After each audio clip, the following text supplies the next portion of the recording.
At 7:42 a.m. on August 4, 2025, the calm skies above the South China Sea nearly became the stage for a global crisis. A U.S. Navy F/A-18 Super Hornet flying 65 miles east of Taiwan in international airspace suddenly received a chilling alert inside its cockpit. Enemy radar lock detected. For fighter pilots, that warning is not a drill, not a training cue, but a life-or-death signal. It meant that a Chinese J-16 fighter had moved beyond scanning to a weapons-grade lock, one step away from missile launch.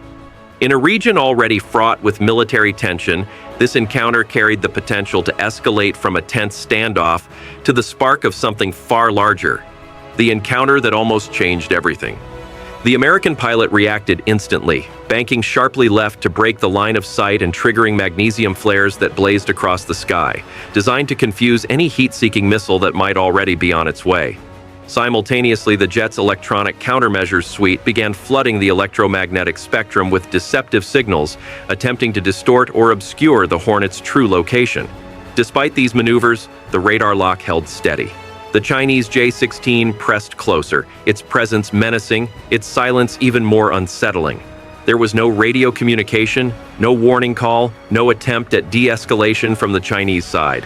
Just the harsh tone in the American cockpit and the relentless approach of a jet built for intimidation.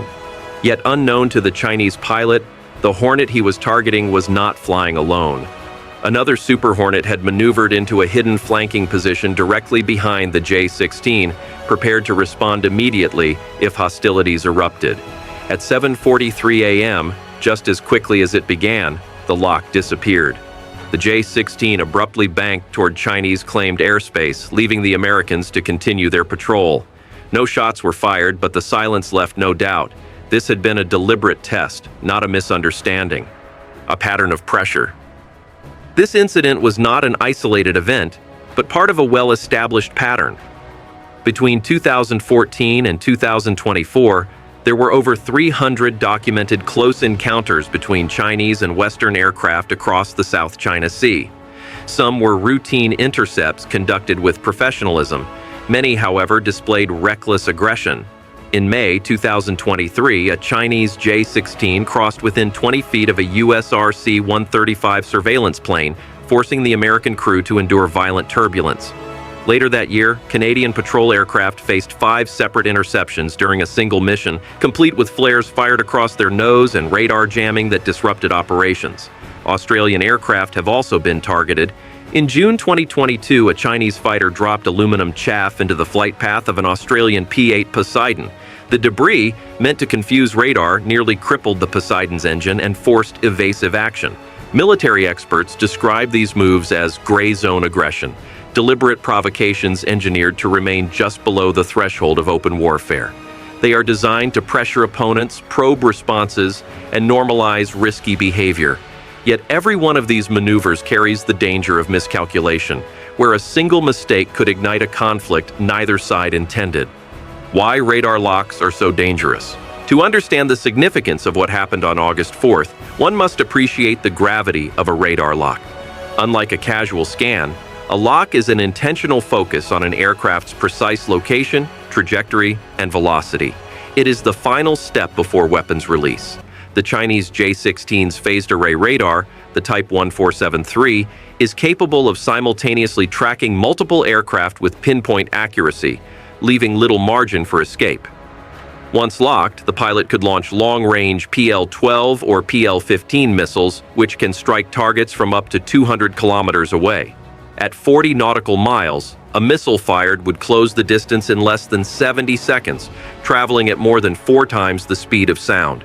That leaves a U.S. pilot fewer than 4 seconds to decide whether the lock is a bluff or the beginning of a lethal attack. Training dictates immediate evasive action, flares, jamming, sharp maneuvers, but the reality is that survival against such an advanced system is never guaranteed. The danger is not just in the missile's speed, but in the uncertainty of human judgment. One wrong guess, and the situation escalates beyond control, when miscalculations turn deadly. The risk of such encounters turning fatal is not hypothetical. On April 1, 2001, A U.S. Navy EP-3 surveillance plane was intercepted near China's Hainan Island by two J-8 fighters. Flying at more than 300 knots, one of the Chinese jets collided with the American aircraft, disintegrating on impact and killing its pilot. The EP-3 was forced to land in China, and its 24-member crew was detained for 11 tense days. The event became an international standoff that underscored how quickly a routine intercept can spiral into geopolitical crisis. That moment marked a turning point. Before 2001, encounters were often tense, but largely professional.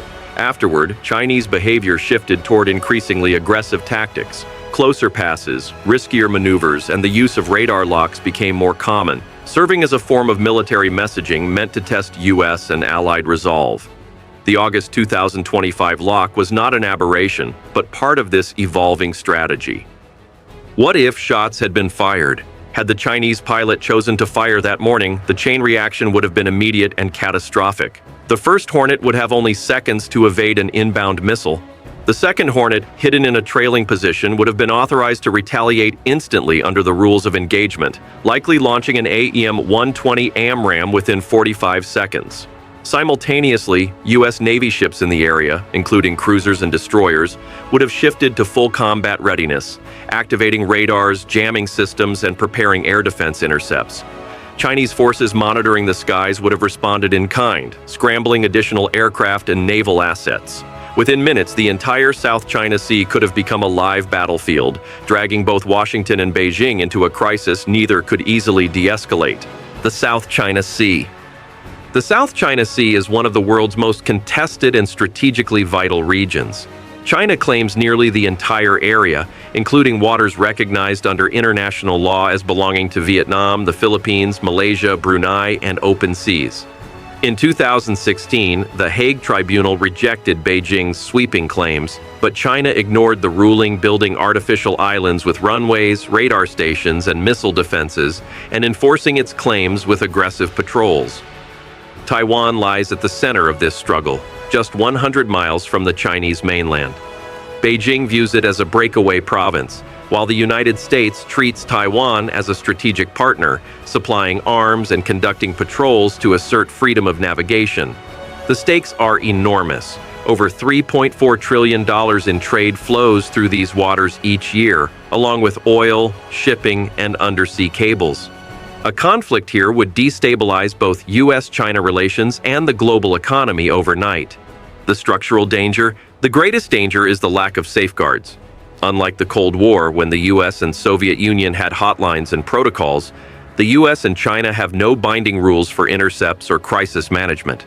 With decisions left to individual pilots in high-speed encounters, even a split-second error could turn a routine maneuver into an international crisis. Strategic competition in the skies. On August 4th, the risks of U.S.-China rivalry were clear. The U.S. Navy, still unmatched in global reach, faces a rapidly expanding Chinese fleet with advanced ships, jets, and space capabilities. Each side views itself as defensive. China sees U.S. patrols near its claimed airspace as provocations, while the U.S. interprets Chinese radar locks as threats. This mutual mistrust fuels a cycle of escalation, where the danger lies less in deliberate war than in miscalculation. A snapshot of a larger struggle. The August 4th radar lock lasted less than 2 minutes, but it encapsulated the fragile balance of power in the Pacific. One pilot chose to push the limits with a radar lock, another chose to respond with evasive maneuvers, and ultimately, one side disengaged. Yet that outcome was not inevitable. It was the product of restraint, calculation, and perhaps a measure of luck. This time, the skies cleared without incident. The American jets reformed and continued their mission. The Chinese pilot retreated without firing, but the pattern is unmistakable. Each close call adds pressure, each risky maneuver erodes trust, and each radar lock brings the world one heartbeat closer to crisis. If this video gave you a clearer view of what's really at stake over the South China Sea, tap like and subscribe. I want to hear from you. Was the August 4th radar lock a warning play or a near miss that could have gone hot? Drop your take in the comments and tell me what you'd like us to investigate next. Thanks for watching, stay sharp, and I'll see you in the next one.